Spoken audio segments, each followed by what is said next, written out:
وزارت کارهای خارجی تاجیکستان اعلام کرد که 50 جسد مهاجران تاجیک را از روسیه آورده به پیوندانشان دادند.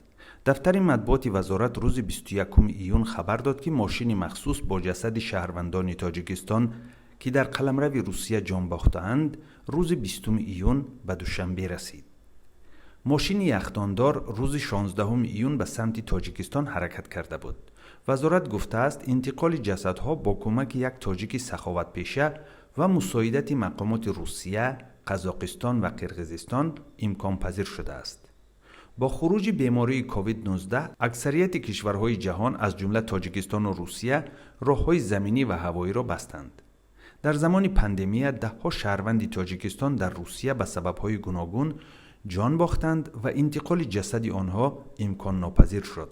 در عین زمان مهاجران تاجیک ویدیوهای زیادی را هم در شبکه‌های اجتماعی نشر کرده و نقل می‌کنند که فلانی از تاجیکستان فوتید و از بس که راه‌ها بسته است او را در آرامگاه در روسیه دفن کرده‌اند.